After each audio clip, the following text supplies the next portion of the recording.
guys, welcome to a brand spanking new episode of the Service Without Excuses podcast.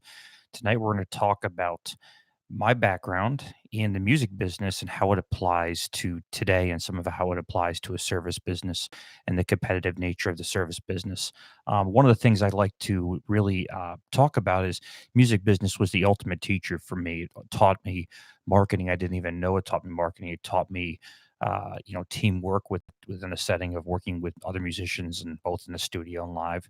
And it taught me many lessons. And the hustle was probably no greater than that when it came to growing the band, and having innovative ways, if you want to call it. Back then, you didn't have social media, you didn't have anything like that in order to grow your brand, your band, whatever you want to call it.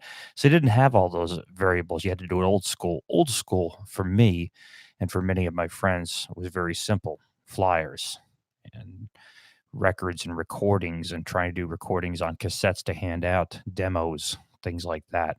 And just, constantly pounding on friends, calling friends to come out. That really hasn't changed, by the way, for the most part. It's just changed when it comes to the media, so to speak, and what form of media you use to get that out there. But what I want to talk about, and this one's a little bit shorter, in episode number 10, is the lessons I've learned from 30 years as a musician, both professionally as an amateur. I did it professionally at one point in time. I still do it technically professional. I still play actively with the band every weekend. You may not see that when you see me, but if you saw me play, I'm a little bit of a different character when it comes to that. So I wrote down some notes here to discuss this. We all know there are some very tough and fickle businesses to start, and even harder to turn a profit in. When the terrain is rough and unforgiving, with little thought for your feelings, ain't that the truth? With all the difficulties with the restaurant industry and retail operations, I could think of nothing more difficult than the music business. But with the pressure of hitting on target every time comes a refined diamond, if built correctly. Today, we discuss both sides: the good, the bad, and the opportunities to grow. And that is a pressure driven business, as a lot of businesses are. But the music business is about as fickle and as difficult to make something in as I've ever seen. Trends change, from your consumer buying trends, and of course how its position changes that, and how the form of media that's out there dictates what seems to work, what seems to be. They try to stay ahead of the trends and then promote accordingly and market accordingly in order to build something up. It's extremely important that we understand that the grassroots things of that made innovation a key crucial component to music business marketing. um, Today, the music business has changed a lot. Years and years ago, it was really based for the most part on image and talent. Image and talent was two different things. Now, you might say, well, it's image and talent too. Not as much, and it's a different type of talent. That doesn't mean the musicians that are going out playing today are any less talented. In fact, for the most part, they are more talented because they've had the ability to learn from musicians of the past and players of the past and singers of the past, and following them both online through YouTube and through live performances. They've learned to actually play their instruments better than ever. Very similar to the sporting world. A lot of professional football players and basketball players are actually better now than anything that has been in the past, with rare exceptions. There isn't too many Larry Birds out there, but they are generally better players because they've learned from the past. They've studied plays, they've studied a system, they've studied structures, they've studied it. So the musicians today can be just as good, may not have quite as much feeling because it's been so digitized, it's been so analytical, if you want to call it, versus the just learning it from feel and emotion. It's almost become more of a straight learning lesson, like you're going into a lesson learning how to master your playing ability, and then that's it. So it lacks a little bit of, I'll just call it soul, comparison to what it was years ago. You had to grind a lot differently. You had to grind, in my opinion, a lot harder in order to make that grow, and it was a different world. But there were tremendous differences, but tremendous similarities between today and that. You market a business today, both online and offline, more online now today than offline. For service-based businesses, again, for what we do, but the music business is no different.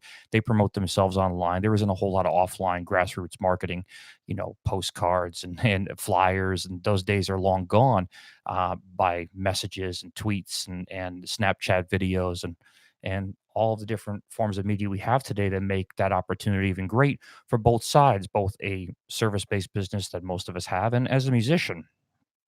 Um, the mission of this podcast is to try and understand that the pressure and unforgiving terrain of the music industry and why some succeed and some fail.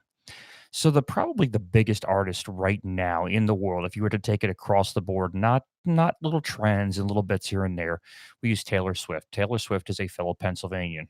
She grew up outside of Reading, Pennsylvania, which is about an hour from where I grew up, in a very upscale community called Wyomissing, and they knew she had talent as a young child. And of course, she's almost a child star when it comes down to it. She had the ability, but Taylor is a I don't know if I could call her a master business person, but I'm gonna call her master businesswoman, and the reason for that is she knew how to get into her target market, which was her fans' hearts and minds more than just about any other musician in history, except for maybe some fads. I mean, she is almost, and I'll get criticized for this, almost Elvis-like, just a different generation. Taylor Swift has a massive amount of fans, but Taylor has found a way to connect with her fans more than just about anybody probably in history. And I don't care if you like her music or don't like her music, it's the reality of what she's been able to produce, what she's been able to sell, what she's been able to grow and maintain. That's the big thing here. She didn't just come in and get out. She came in when a lot of the pop princesses were coming together. And of course, her first shot was in country, and then she changed it. She was country for a while, and then went into pop music, and then started writing songs, about her experiences and her visions onto it. And again, whether you like the songs or not is irrelevant. It seemed to communicate with her market. She knew exactly who the people were that she was trying to market to. She knew exactly what to say to those fans, when to say it to them, and how to master that message, more importantly. I think with your business, you can learn a lot from an artist like Taylor Swift. It doesn't seem like that would be a great business lesson, but you would be sorely mistaken not to take that as a business lesson. She is a very successful entrepreneur, very successful musician, very successful financially. And that's a business, my friends, no matter what. It's a huge business. And again, a very tough business. But what's kept her longevity going, what's kept her in relevant today versus others that have come and go and have been huge in the past and have just changed is the way, again, she connects with her clients. She understands why they like her music. She writes song around what her fan base seems to want to hear. She writes lyrics that are, some would call them possibly whiny or whatever, but she writes it to a fan base that is wants to hear the message she has. She knows the market. Um, some years ago, I got a couple. I talked about this earlier on. I got a couple different samples of deodorizer to put down on carpets, and going off the track a little bit here. And what I did is I got three different odors. I got a cucumber melon, I got a spice odor, I think I got a lemon, and I got a laundry linen type odor. All high end odor counteractants, not just little quick smelling deodorizers. These things actually ate away at odors in the carpet. They're very effective and they were a little bit expensive, but I tried it and I did a test in a multitude of houses. I tended to ask more female clients than male because men don't really care if it smells good. We just don't, guys. But women generally do. So I took it and I tried all of these different scents to see what it is, and then I got the feedback. And resoundingly, out of all of them, by far, was two different odors. In the summertime, it was a cucumber melon, spring and summer. In the fall, it was a spice. Obviously, because you have this mental picture, or our clients had the mental picture in the background of fall and winter spice smell because of the smells you probably had growing up in your house, and the type of candles you would usually burn that time of the year, possibly. But they wanted that cucumber melon smell for the summer. Now, of course, linen smells smell good, lemon smells smell good, but there was no comparison. These two particular um, odor counteractants that we used to deodorize with just blew away. I'm talking 10 to 1, both of them. In fact, I think cucumber melon was the best, just followed by spice by 1 or 2 votes. It was really, really close. My reason for saying this is I found by doing research and getting the feedback from my clients as Taylor Swift does with her fans in a whole different level, what her fans wanted to hear. And I needed to know what I was going to be able to sell to my customers and what they wanted to buy. Two reasons. I want to know what they like the most. And I also didn't want to carry a bunch of inventory that I didn't need to carry. There was no real reason for me to carry a bunch of extra deodorizers and have 8 or 10 different selections when they really only cared about one or two. And ultimately, they probably could have dealt with one, but I didn't want to put an option on the table. Some people don't like one or the other. Maybe they don't like spice and they don't like cucumber melon.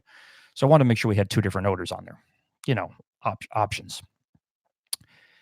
Now, I didn't even think of the correlation between Taylor Swift, but it's the same thing. She's writing songs for her fan base, and I'm offering a product. That's a lesson you can learn from the music business is make sure you figure out what your fans, your customers or clients are looking for and what you're able to give and offer to them. It's really crucial. And the big thing is you don't stick to your guns. As musicians, especially will call myself an old school musician that grew up and started playing in the 80s and 90s. Okay. We tend to get fickle about what we're going to play. I'm a cover musician. I've been a cover musician most of my life, with exception for studio work or something else that was something private. But I've predominantly, for the most of my musical career, if you want to say, have played cover songs. Now, the thing I learned a long time ago was never to get married to a certain style, a certain way, because the market changes. People want to hear something different. Um, in New Jersey, we have a cover band called the Nerds, and the Nerds are legendary. Probably the biggest cover band, most popular cover band in the entire country. They've been doing it for 30 years. They've been doing it better than just about anybody else. Um, they're incredible, an incredible live show. And again, these guys are not young. They're probably close to thinking about their retirement at this point. They've been doing it 30 years. All right. They're excellent and they're great guys to boot. They will go from a Led Zeppelin song to a Metallica song to a Lady Gaga song to a rap song. All right. Now they are a rock band. They're rock musicians. They're real honest to God, can play their instruments very, very well. And they come from that old school. But what made the Nerds different than other cover bands, myself included, is they never sat there and said, we can only play one thing. We have to play what our audience wants to hear. They don't expect us to play Lady Gaga or Method Man or Wu-Tang Clan and Black Sabbath. They don't expect that, but it'll catch them off the guard because they're not expecting that because we are an entertainment band. And the Nerds, obviously, they have the whole nerd theme to what they're doing, and it works very well. It's tremendous positioning. They are a brand, they are a business, they're a corporation, essentially. Not essentially, they are a corporation. And they've been able to diversify themselves over the years by not worrying about what other musicians said about them. Oh, they play this. They should play what they originally played when in the 80s when they really got themselves going. They sold out as it goes. Yeah, you're right. They did. They sold out. I think they sold a few major clubs in New York out. I believe they sold out an arena before. They sold out. You're absolutely right. And they banked on it. And, they didn't care and they didn't really apologize for it. They shouldn't apologize for it because they found out what their fan base instead of worrying about it being a purist, we can only play this style of music because this is what we like. They realized one day, "Oh, shit. It doesn't matter what I like. It matters what the customers like. It matters what our fans like. And if we don't diversify and follow what our customers or what our fans want, we'll be gone.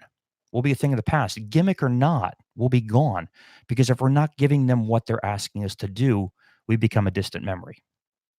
And that's the reality of it.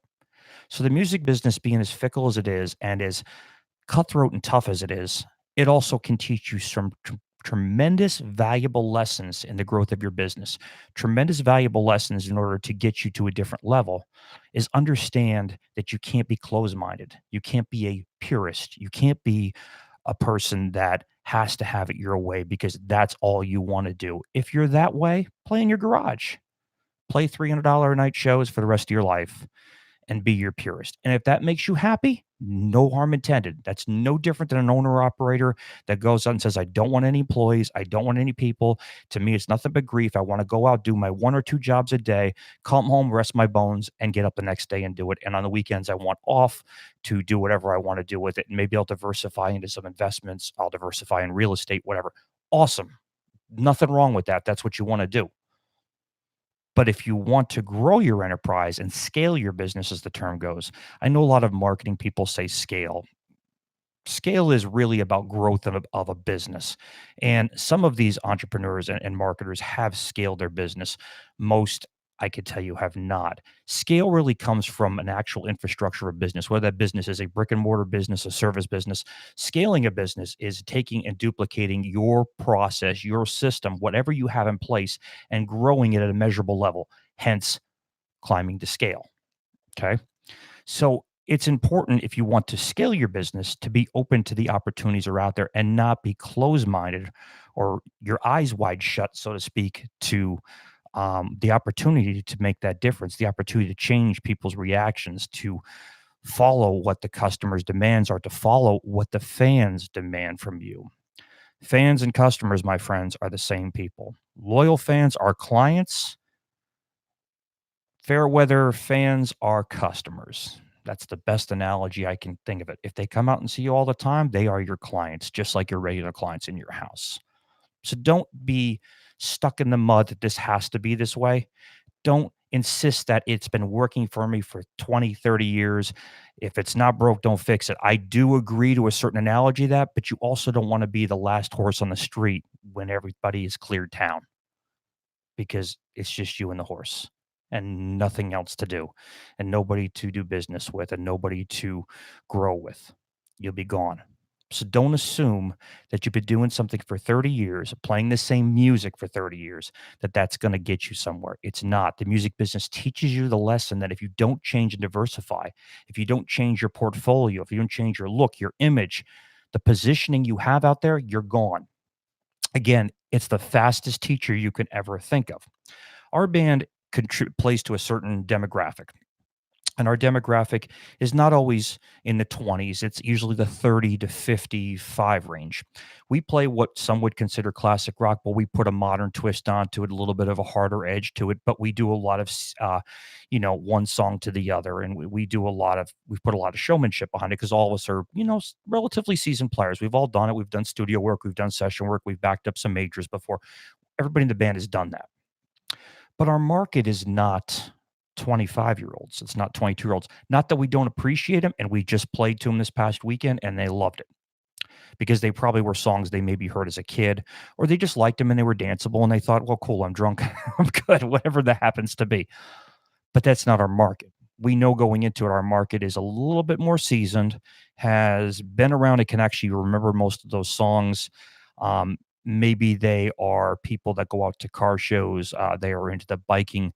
They are Harley riders. We know that our primary market is a lot of that. That doesn't mean we play a lot of biker songs, but we do cater to a lot of that market, and that's a great market. In fact, it's an amazing market because it's the people that are in that market can spend to have you at a private party where a 22-year-old probably can't unless they're borrowing somebody's credit card, which could get sticky if you really think about it. But they have the income to hire us, and that's why we do a lot of private work as well as club work. But we are growing very fast when it comes to private work because we offer a very good package at a moderate price point. Kind of sounds like my business a little bit.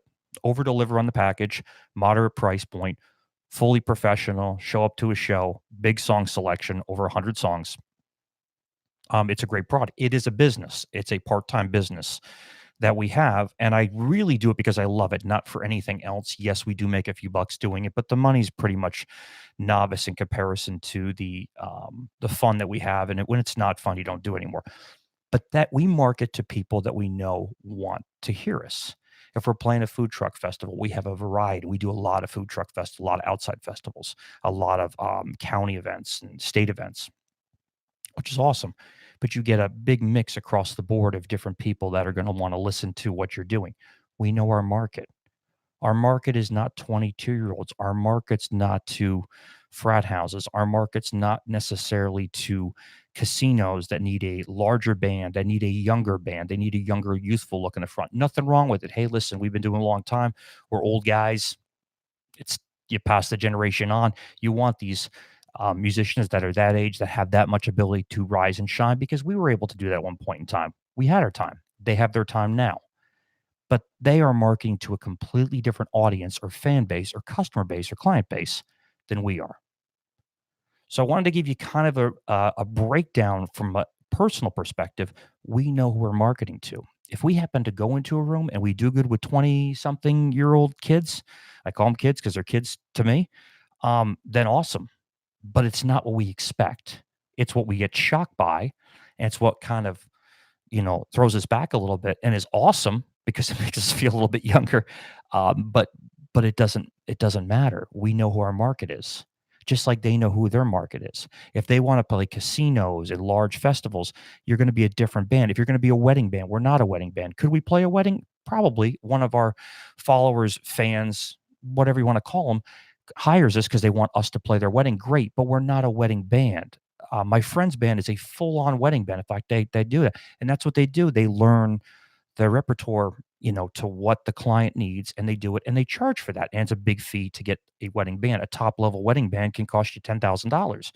A good wedding band will cost you five. I mean, they're not inexpensive, but they're doing a lot, and it's a whole day event, and it's a big process, and it requires a lot. That's their market, and they do it better than anybody because they play the songs exact. Their show is tight. Their musicianship is tight. Their product is tight. It's on point. When we do our shows, our product is tight and on point for our market. You understand? So adapt these philosophies that can help you grow your business. Realize that talent will only get you so far. And you've probably heard that saying, and it's the truth to it. Talent only gets so far. Okay. Today, you have to have a multitude of things for different people. They're not going to market a rapper to heavy metal fans. It doesn't mean they're not going to like it, but it's not where you're going to market to. So think about the music business. Watch some of the music stuff. Even if you can't stand the music today, you don't like it, whatever that happens to be. Me, I listen to everything. I think all music is pretty much good. I listen to hip hop. I'll listen to heavy metal. I'll listen to jazz. I listen to everything because I like being influenced by everything as much as I possibly can. It keeps your mind open, it keeps your mind sharp. But think about how that applies to your business. Think about how these lessons and the music business industry and how fickle, cutthroat, and quick changing it is, helps you grow your business. Think about the things that challenge your business.